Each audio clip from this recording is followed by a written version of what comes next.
Saludos a todos, muy buenas y bienvenidos a Madridismo al Día. Vamos con algunos apuntes de nuestro próximo rival en forma de análisis. Toca hablar del Bayern de Múnich, que lleva ahora mismo 3 victorias y 4 derrotas en la fase regular de la Euroliga, con un viejo conocido como es Andrea Trinchieri, que este año desde luego se lo va a tener que currar como equipo. Porque como equipo, para mí, y ya vamos yendo con el análisis, a mi juicio, este año tendrá muy complicado meterse entre los 8 primeros, más allá del factor Trinchieri, porque yo al técnico italiano le considero un extraordinario entrenador. Un tipo que sabe sacar el máximo rédito de muchos jugadores e incluso de jugadores realmente desconocidos dentro del escaparate internacional.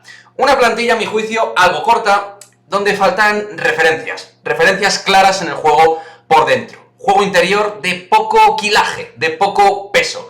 Muchos jugadores nuevos que acoplar ciertamente tras las salidas de Jalen Reynolds y Wade Baldwin, que desde luego fueron los auténticos estiletes del conjunto bávaro la temporada pasada. Con todo, sí que tienen, desde luego, algunos jugadores experimentados a nivel Euroliga y bastante versatilidad y dinamismo dentro de algunos de sus puestos, sobre todo del 2 al 4.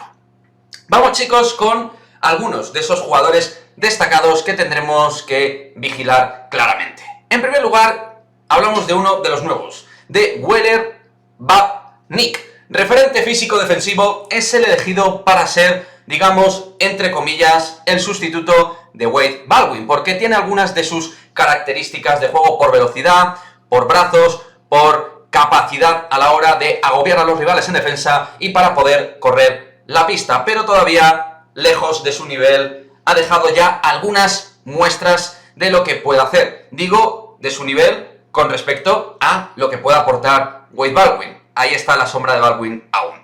Y hablando de talentos, toca hablar obviamente de Corey Walden, que ya sabemos que en Estrella Roja el año pasado dejó muchísima huella. Mucho talento en sus manos, anotador y generador clave de puntos, así como también de asistencias. Deshaun Thomas, hemos hablado de él en este canal, ya lo sabéis. Llega de China y está mostrando toda su categoría este zurdo. Tira, penetra, rebotea, hace de todo y lo hace muy bien como alero o como falso 4. Hablando de falsos aleros o falsos 4, lógicamente toca hablar de Vladimir Lucic, el serbio, conocido de nuestra liga, y lesiones al margen, es un jugador lleno de categoría, de calidad. Lectura de juego en ambos postes, súper completo y gran defensor y magnífico reboteador. Ojo a este jugador, Augustin Rubit. Vuelve a Alemania, donde destacó enormemente en Brose Basket, o mejor dicho, en Bamberg. Un 4 dinámico, ágil e intenso. Brazos larguísimos al servicio del equipo.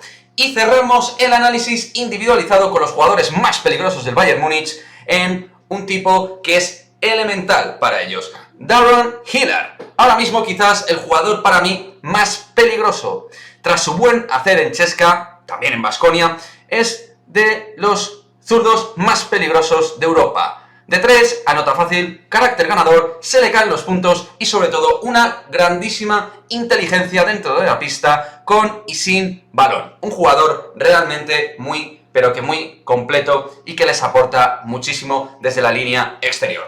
Por lo tanto, chavales, aquí os dejamos algunos de los puntos clave de este equipo, algunos de esos jugadores que hay que vigilar, de los jugadores más peligrosos de una plantilla que, como digo, creo que le falta, digamos, calibrar bastantes cosas y que, con respecto a otros equipos de esa zona media en cuanto al nivel Euroliga, creo que están un poquito o un peldaño por encima. Pero veremos, porque está Andrea Trinchieri y tienen jugadores con experiencia que ya han gastado bastantes camisetas dentro de su carrera en la Euroliga.